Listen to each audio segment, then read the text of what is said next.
Hi, I'm Chris. And I'm Jeremy. And I'm Fergal. And we're from Movie Smash. Comic book movies are having a golden age right now with the MCU. Movies based on comics aren't necessarily a new thing, but they're a big thing. Join us every other Tuesday on Movie Smash. We explore these movies and find some hidden gems. Every other week, we revisit some of the best. And some of the worst movies based on comics or graphic novels. Was Green Lantern as bad as you remember? Heck no! Is Time Cop the most accurate time travel movie ever created? Absolutely. Was Mystery Men way ahead of its time? Should they be revisited? Should they be forgotten? Join us on Movie Smash and find out. Listen wherever you find your fine podcasts.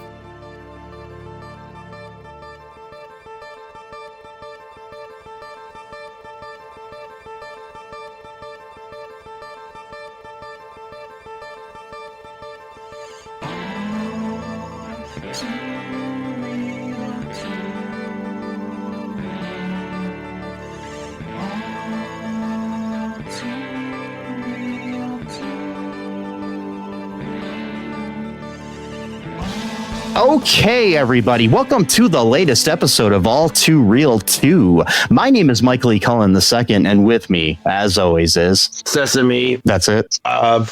Sesame, Flamingo, and Carta. Flamingo. Mm-hmm. So, you're a flamingo? Yeah. Nice. Mm-hmm. Are you Pink? Yes. Like the singer Pink? No, not her. Oh, okay. I like her, though. Yeah. She is a singer. Mm-hmm. She has a voice. Mm-hmm. Yes, it does. Yes. So today on the show, we're venturing into a new series of scary films that we're going to call All2-SCARY. This film is kind of a gothic horror film that we're covering. It was originally released in 2011 as under the title Twixt, but it was also re-edited in 2022 under the title Betwixt Now and Sunrise. Yes. The film was written and directed by Francis Ford Coppola. If you don't know who he is, you don't know about film. You know, the director of Apocalypse Now, the Godfather trilogy, Bram Stoker's Dracula, and you know, and then some bad movies too. But yes. Like Jack, starring Robin Williams. What, he did that? Yes. Oh my god! It's hard to think that like his like output is so scattered. It's weird. Wow. Yeah, Jack, starring Robin Williams, was directed by Francis Ford Coppola. Like, I mean, I used to like that movie when I was like 10, and then later on, I watched it again, and like, I don't like this movie at all. Yeah, it's like his output, it's like he's got, you know, recently most recent thing he directed was Megalopolis, which I didn't see, but he directed, you know, like The Rainmaker, which, you know, was decent, but you got like Bram Stoker's Dracula, and that you got Tucker, the Man in His Dreams, which is actually an underrated Coppola film. I recommend checking that out. Young Jeff Bridges as the car manufacturer Tucker. It's a good movie. Yeah, but he got like Peggy Sue Got Married, Captain EO at Epcot Center, or whatever that, or wherever it was, not Epcot. I mean, at Hollywood Studios in Florida or whatever. Yeah, so it's. He also directed Finian's Rainbow way back when.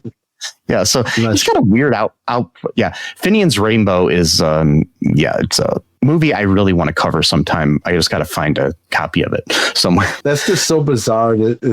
I can't get that out of my mind, of the Godfather trilogy and then Jack with Robin Williams. He's also directed. I mean, he also directed The Conversation, starring Gene Hackman, which is like amazing film. Okay, so yeah, you know, it's like he's one of the greatest film directors of all time. He's also one of the weirdest film directors of all time. Mm-hmm. And so this is one of his like kind of more out there films. The log line of this is, at least for, because like I don't know what the difference between Twixt and Betwixt are, you know. So and now I want a Twix bar. I think me too. Really chocolate caramel, like a real one. Not these like mini fun size bullshit ones. No. And they call those fun size. Those aren't fun size. The thing is too, they don't taste as good. I think they intentionally make them less quality than the regular ones, because if you bite in, no, I'm not even kidding. Like if you bite into like a regular Snickers bar, for example, 9 out of 10 times it's gonna actually taste better than a little fun sized ones. I think they just make those ones all shitty like, and then they just pass into these little fun bags. That sounds weird. I mean, really bad. I don't mean like that, but you know, whatever. And it's like, but I think it just means, I think Twixt and Twixt just means the same thing. I don't know. I just had this weird thing because like fun bags is like, you know, obviously not a derogatory, but whatever you want to call it, a term for women's breasts. And now I'm thinking you said they're just throw them in their fun bags. Now I'm thinking that you're going to some really bad plastic surgeon to get a breast enhancement surgery. I know, it sounds horrible. It really does. What are your breast implants made out of? Like silicone? No. Yeah, it's not good. Mine are made out of Reese's peanut butter cups. No, so anywho, the movie. Here's the log line here, according to the Internet Movie Database. A struggling horror writer visiting a small town on a book tour gets caught up in a murder mystery involving a young girl. That night, in a dream, he is approached by a mysterious young ghost named V. Yep. Guess that kind of works. The film stars the late great Val Kilmer as Hall Baltimore, the late great Bruce Dern as Sheriff Bobby LaGrange. Mm-hmm. I think he's late great. Now I was just feeling bad. I was like, did Bruce Dern die or not? Okay. I don't want to make him dead if he's not. Yeah. Now I got to look it up really quick. Pretty sure he is, but no, he's still alive. Wow. Damn it. Bruce Dern's still alive. I was thinking of somebody else, I guess, that passed away, but yeah. Sorry, Bruce, if you happen to be listening to this episode. He's Sheriff Bobby LaGrange. We've got Elle Fanning as V, Ben Chaplin as Poe, or Edgar Allan Poe. We got Joanne Whalley as Denise, the wife of Hall Baltimore. And trivia here, just off the bat, with that is Joanne Whalley is currently at the time when they filmed this movie, she was the ex-wife of Val Kilmer. Okay. So she was playing his wife, but they had already been divorced, and they were still friends, I guess. Okay. Yeah, you've got David Paymer as Sam, Anthony Fusco as Pastor Alan Floyd. You got Alden Ehrenreich as Flamingo. People might know Alden as Han Solo in Solo. Okay. Yeah. Got Bruce Miro Chilio as Deputy Arbus. And then you've got Don Novello as Melvin. Don Novello, by the way, was a writer for years on Saturday Night Live. Also played the character Father Guido Sarducci. So yeah, it was kind of interesting to see him in a role other than Father Guido Sarducci.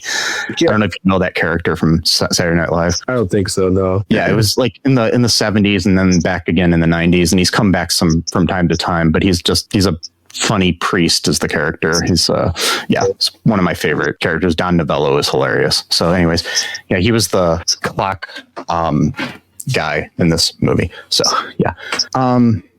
so what are your initial reactions to Betwixt? I don't really know. It was okay. I didn't hate it. Yeah. But I wasn't like really riveted by it too much. It was, I don't know. I would just say it's okay. It's just like my verdict. I just finished watching it like an hour ago, so I need time to digest it, but I enjoyed it more than I thought I would. Okay. And it's kind of like reminds me of some weird ideas I had for films when I was younger. It reminds me in a weird way of like a student film, but with a bigger budget and longer. Yeah, a little bit. Yeah, and it makes sense because this film was basically made for Francis Ford Coppola and nobody else. Like it's a very personal film to him, based upon a dream he had, and it's also like his own dream that he had basically into a movie. Yeah, and it's and one of the other things is that his in the 80s, his son died in a boating accident. And he never really forgave himself for not going on that boating trip with his son. Oh, okay. And this film was kind of, according to Val Kilmer, like Coppola's way of dealing with the trauma that he had in his life for decades. Yeah. Okay. So I kind of respect the film on that aspect. I mean, you can say what you want about Francis Ford Coppola. He's not always the greatest person in the world from what I've heard, but still, it's just like the movie was inspired by his dream, and it's a very personal film, and you can feel that when you watch it, but it's like, it's still kind of a disjointed mess, but it's interesting. I mean, it's like hard to put your finger on it. I liked it, but I understand why people don't like it too, you know? So yeah. Anyways, what happens in this film, if you can try to tell us a little bit? I mean, yeah, it is meant to be disjointed, so it's okay to jump around. Yeah, he's just this dude, Hall Baltimore. He's trying to sell his book in some really small town. Doesn't even have a bookshop, so he's got to sell it in the hardware store. Creepy sheriff dude's really into his book. Yeah, it's like immediately. What's it? Yeah, the sheriff even calls him the basically like the dollar store Stephen King or something. So it's like it's like a pretty insulting. Yeah, where it immediately wants him to collab on his own book that he's been writing. That's a pretty like that's some balls on someone. Like, you just meet someone for the first time and you immediately just pitch your own book and you're like, hey, do you want to help write this movie? Like, what the fuck? Like, what? And then he's like, yeah, sure. So it's like eventually, yeah. I think it's mainly because the thing is he's like one of these guys that's known for writing books about witches, and he's kind of like pigeonholed in that, and he kind of wants to get out of that. So yeah, I mean, he's all witched out. I mean, he can't really, can't write about anything, because he's got no more ideas, and so he can no longer tell which way is up and which way is down. Yeah, you get it. And then so he drinks a lot, like a writer does, or a lot of writers do, and he ends up falling asleep and gets into this sort of dream world where he's just kind of like chilling out, walking, and then this girl like sort of just like pops up out of nowhere, and she's like, you can tell she's like a ghost just the way she looks. She's just kind of just saying that she likes his books, big fan of his, and he's kind of like, hey, why don't I just go, buy you a soda? I got a daughter, around your age or whatever. Hint, hint, foreshadow. And she's like, no, I don't really think it's a good idea. And he's like, why not? It's just right up here in the hotel. And she just disappears on. And then this woman was like, oh, come on in. And he's like, what happened to that little girl? I was like, what little girl? There's no one there, silly. He's like, okay. And then like some dude's like trying to fix the clock through the clock tower, I guess. It really does actually feel like a dream. Yeah, where there's a lot of stuff that doesn't really make a whole lot of sense that's going on, and then like when you leave the area, none of the people are there anymore, kind of like in a dream where you just walk away. And then it really does remind me of a lot of dreams I've had in my life, and I remember a lot of my dreams. Like, a lot of people some people never remember a dream, or some people don't even dream. So yeah, that's really sad. I love my dreams. I haven't remembered any. Well, actually, no, I do remember one last night, but I think it's because I was taking the cough medicine. It's got that.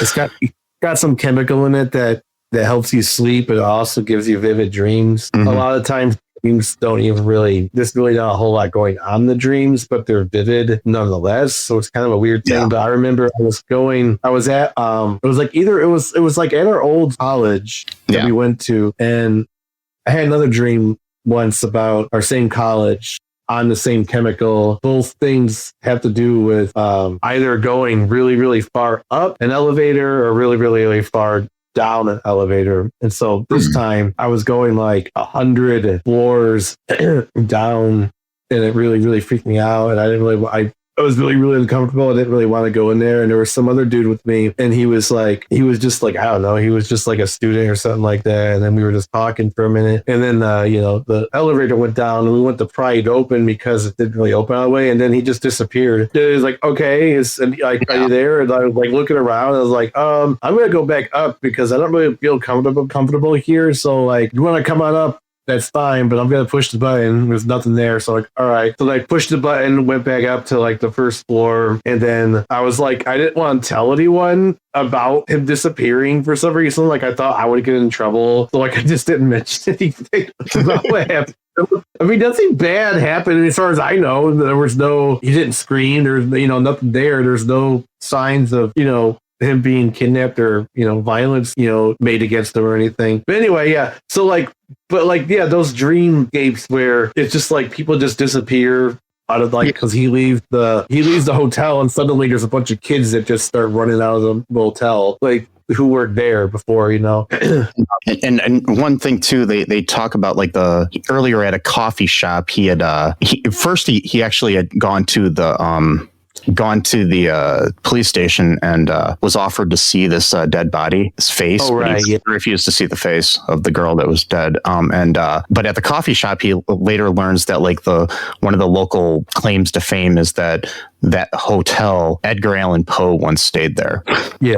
So yeah, it's like their big thing. Yeah. Yeah. So yeah, and he goes to, like you said, he went to sleep and he meets this young girl, and she's like, her name is Virginia, but people call her, she goes by V. Yeah. But she was also nicknamed Vampira because she has buck teeth and braces, and people made fun of her teeth and called her a vampire, basically. So yeah. Did that kind of fades into more stuff going on with the story as well. Vampires are prevalent because the sheriff, he wants to call his book The Vampire Executions, and how someone had actually invented a actual vampire execution machine, kind of like an electric chair, but for vampires. So you put the stake, the wooden stake through their hearts or whatever. And he made a model of that, which is creepy, and a Barbie doll inside the thing. That guy was creepy, man. That Bobby looked great. I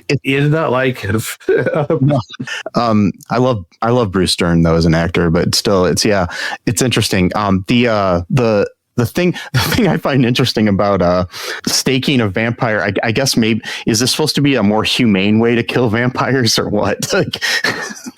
I think just a more surefire way of doing it. Basically, I think just like napping just think about it. You have to get this vampire strapped down to the chair. I know, it's basically that energy that you wasted doing that. You could have just I don't know.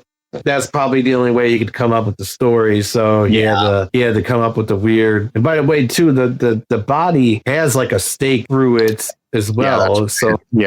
That's weird. My whole thing with these kind of movies, like with Inception as well, is how do we know that the whole thing's not a dream? Even the wake part. You know what I mean? It's like, who knows? And I mean, I would love to see a movie like I think I don't know if this movie was going for that, but it never really went through, where the dream part was the part you thought was the dream was actually reality, and then vice versa. Like the part you thought was reality was actually the dream. I'd love to see that happen. But he meets V, and he's then he runs into the he goes into that place and meets the weird people in the motel or whatever. So it's like this movie's weird. I'm sorry. I'm just trying to remember what happened, and it jumps all over the place. You don't really have to worry about continuity, because one of the main things going on here too is that like his wife is like FaceTiming him on the computer or whatever, or zooming in or whatever you want to call it. I don't know what was going on in 2011 to allow. I don't know what technology we had back then, because I don't remember what we had yesterday. His wife's calling him, and like they need money and stuff. So he's trying to persuade him to try to get an advance from his publisher on his next book. And so he like basically is he's gonna try to write this vampire book because he needs the money, but he also wants to write something more kind of personal, I guess. Yeah. And so, I mean, I think a lot of this is like I said, this is kind of a metaphor for what actually Francis Ford Coppola, probably could have, made another Godfather or something. Not that he, he's making a movie where it's something more personal to himself when he made this movie. Yeah. But yeah, she's like basically, kind of a bitch to him on the computer or whatever. And he's not really nice to her either. But so it seems like, why are they married? Which is funny because, but it does understand. You do find out, that they lost their daughter in this boating accident, and it kind of understand, because a lot of times when you lose somebody in your family, it kind of breaks up your relationship. Yeah, because the kid might have been keeping you together. Yeah, if you're not careful. Yeah, exactly. And like we do see like little hints throughout the movie, like where he's at the Chickering Hotel in his dreamscape, and shows up by the window and just draws the letter V in the fog. And by the way, his publishers always telling him not to mention fog anymore because he overuses the phrase fog in the water. And so she's writing it in fog or steam. But then the lady who runs the hotel is like, "I got you, little devil." But then she bites her arm because she's a vampire. Oh no. And so then he went to go follow her, and then she just like showed up literally like in the water, was just like, "Help me," like just all ghostly, like no emotion. So she played a really good ghost because like she doesn't really show any emotion as Virginia, except like laughed a little bit when she talked about his book that she liked or whatever. But like I really think Elle Fanning is one of the better actors of this like current crop of actors out there. And I mean, for being the younger sister of a actress too, because Dakota Fanning's her sister and whatnot. So it's like, it's kind of interesting, like where I think she's surpassed her sister when it comes to talent and stuff in a way. I mean, no, I don't know, harm to, I was trying to think of the word. No offense. That's the word I was looking for. I was like, what the fuck am my brain just farted. It's all right. No offense. Dakota. I mean, come on, Madam Web though was the best movie of our century. So what's that? Madam Web. Dakota. No, you're thinking of Dakota Johnson. Oh, it's Dakota Johnson. Okay. Yeah, Dakota Fanning is like the little girl from like I Am Sam and stuff like that. Oh, did she do anything else recently? Yeah, she's still acting. Okay, but yeah. Dakota Johnson is another is from another family of actors. She's the one from her dad is Don Johnson, and her mom, I believe, is Melanie Griffith. So it's like it's right, the Nepo family or whatever. Yeah.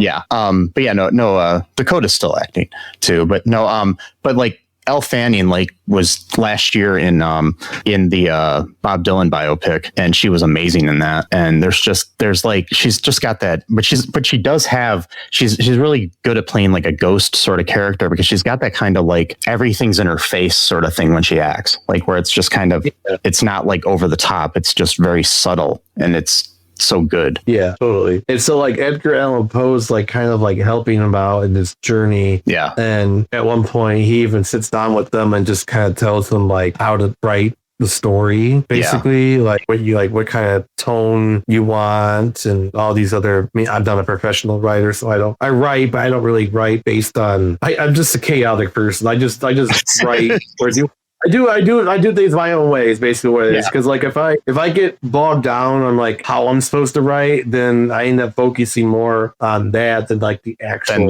writing. Yeah. So I have to do things my own way, which is basically working backwards back to the beginning, which is weird because he actually mentions that in the movie as well. And that that little speech there is basically I guess based on it's from some writings that Poe actually did, talking about his writing process. So that's cool. Yeah. He looks like him too, the actor. Ben Chaplin did he looked a lot like him. They did the makeup and everything and made him look just like him. So it's interesting. I mean, I went through every teenager who goes through their goth phase goes through their Poe phase. So Poe phase. Yeah, they're there were other like little nods to Poe's writing throughout this whole thing too. And like at one point, because we're jumping all over, they're telling the story of how, because there's all these there's 12 orphans that are part of this like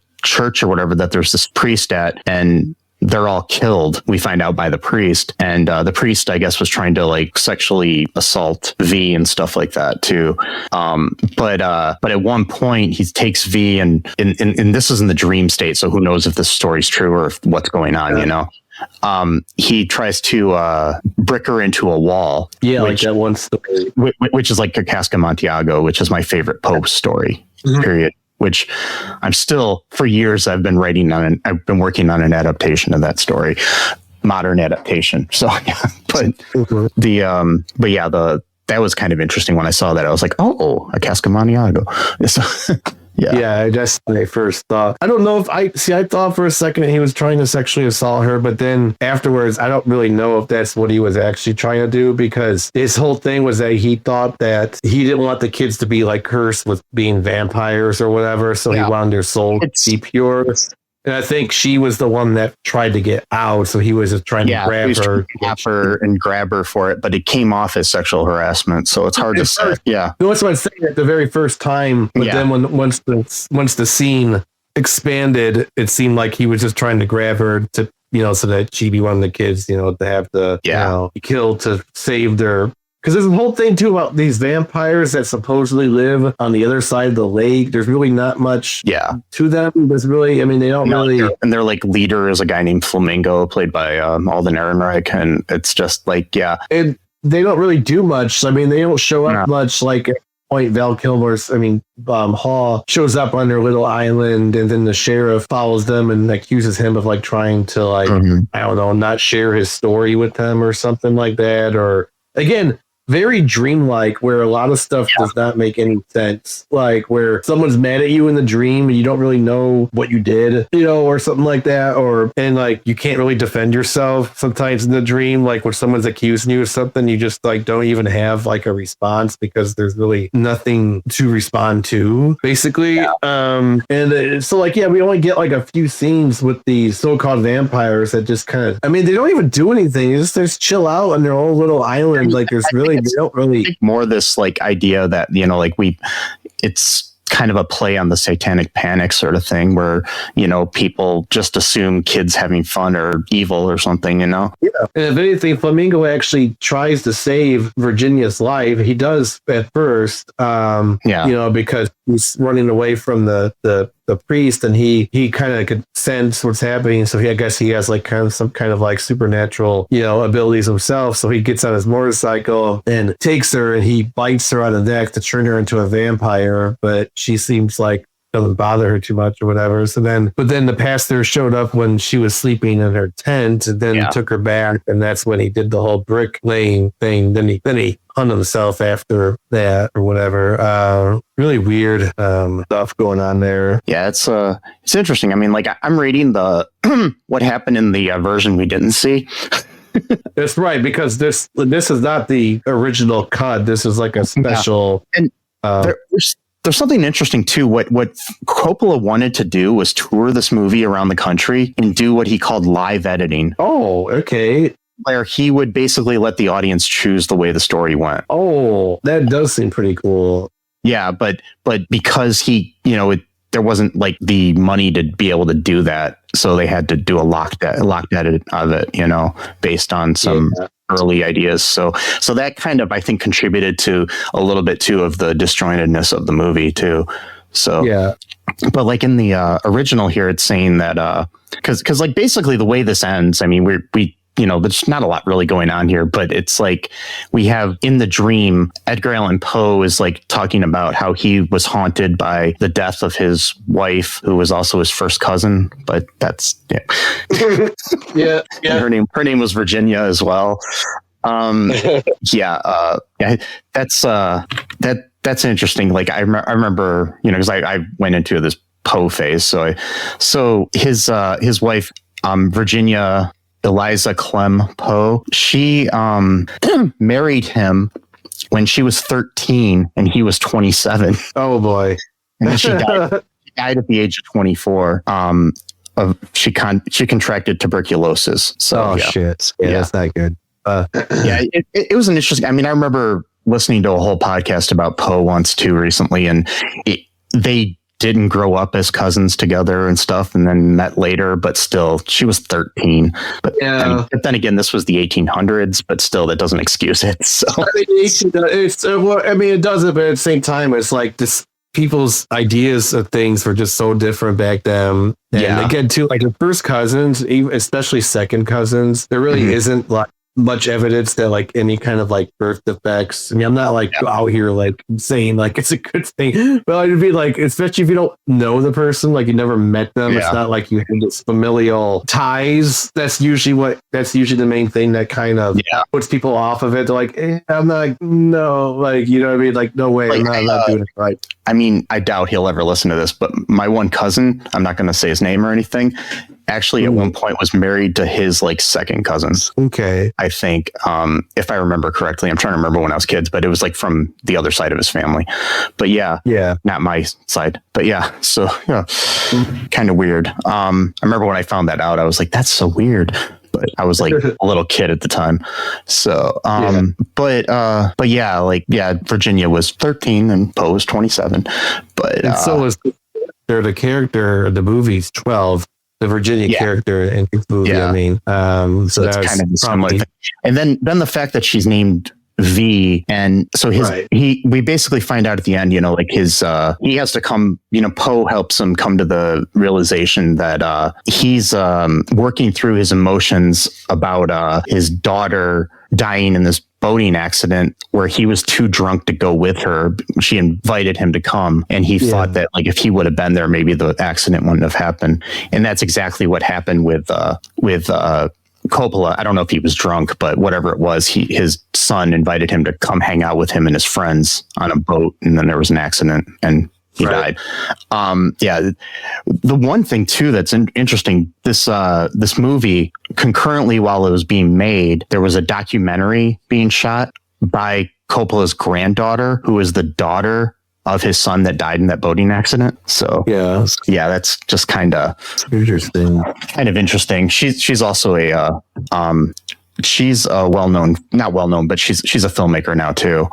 That's cool. Yeah, because his son's name is Giancarlo Coppola. Yeah.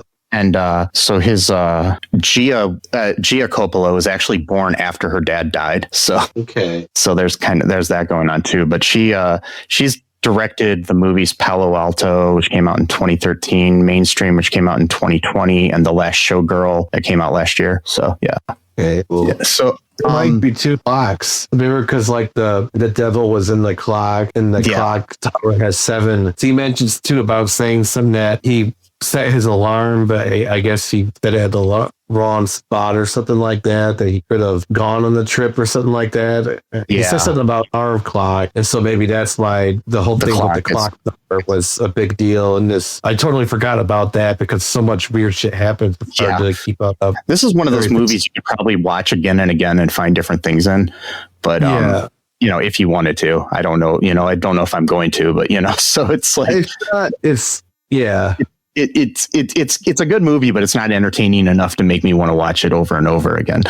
But basically he has to come to the terms that what he's going through is this, as he's writing this book, is basically his way of cathartically going through, and his dreams too, is cathartically going through the loss of his daughter and his guilt that he feels about it. And I like the fact that this version of the movie kind of ends there. Yeah. Because we don't see what happened afterwards. We don't know if he wrote this book and became popular or anything. But the original version, so he's working through his emotions, and he writes a story where V survives the priest's assaults and is rescued by Flamingo. Oh. Yeah, Hall wakes up in his room to find that Bobby has left, the sheriff, and he goes to the sheriff's office only to find that the deputy has been murdered and that Bobby has hanged himself. Oh, no. Leaving a note that says guilty. So I'm assuming that means that Bobby killed the girl, or not the girl, but or something like because I don't know if the girl was actually V or if that happened a long time ago or what was, you know, it's hard to tell because it was in the dreams. Well, the thing is, that makes sense because when they were playing with the Ouija board and they said, who killed you? And then, you know, the morgue, and then it said B. And then afterwards he was like trying to move the thing around because he didn't want to be, because his name is Bobby LaGrange. Yeah. And so That probably was meant to be. Yeah. See, at first I thought the B was maybe meaning Baltimore because Hall Baltimore, but then I was like, wait, yeah, it probably means Bobby. But we never got to that. So I kind of like that we didn't though. But so basically, I guess in this movie, though, we do find out that Hall goes down to the morgue to look at the murder victim's face, only to discover that it's V's body and that she had been impaled with a stake. Yeah. And then Hall removes the stake from her chest, at which point V awakens and attacks him with a new set of elongated fangs, which we see in the movie, but edited in differently.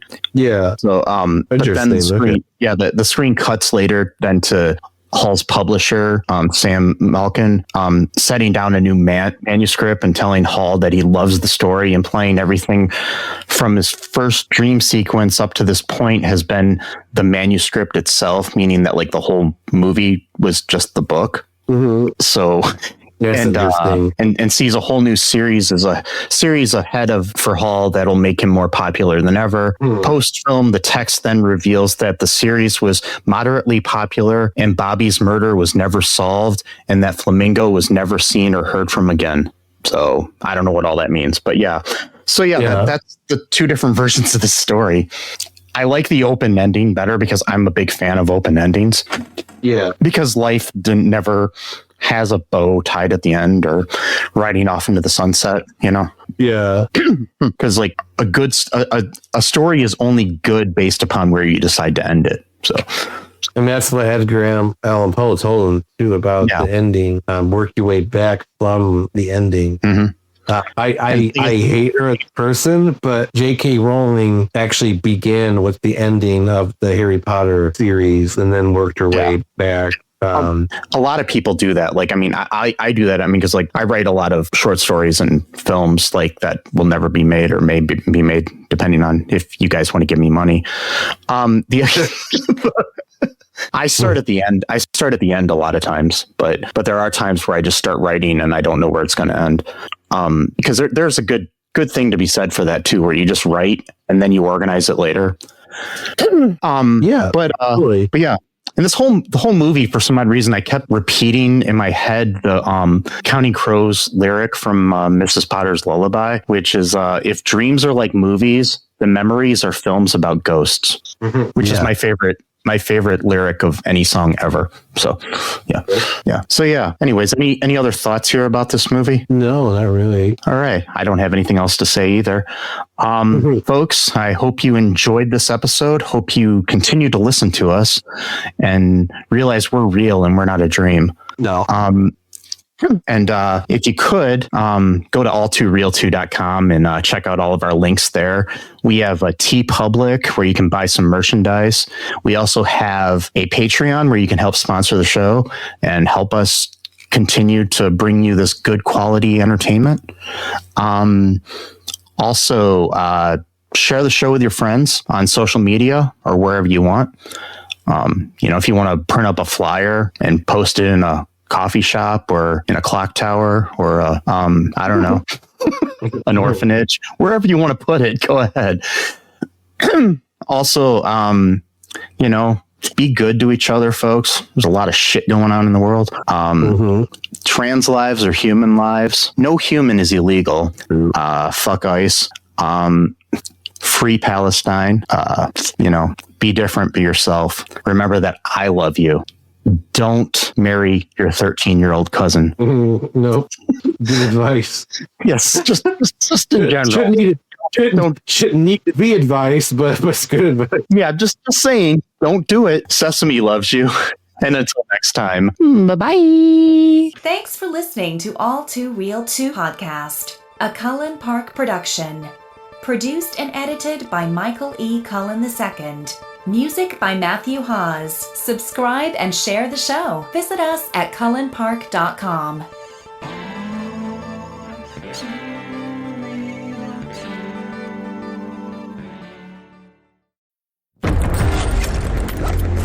As a raider scavenging a derelict world, you settle into an underground settlement. But now you must return to the surface, where arc machines roam. If you're brave enough, who knows what you might find? Arc Raiders, a multiplayer extraction adventure video game. Buy now for PlayStation 5, Xbox Series X and S, and PC. Rated T for teen. Next up is a little song from CarMax about selling a car your way. You wanna sell those wheels, you wanna get a CarMax instant offer. So fast. Wanna take a sec to think about it. Or like a month? Wanna keep tabs on that instant offer. With Offer Watch. Wanna have CarMax pick it up from your driveway. Get it done today. You wanna do So, wanna drive? CarMax. Pickup not available everywhere. Restrictions and fee may apply.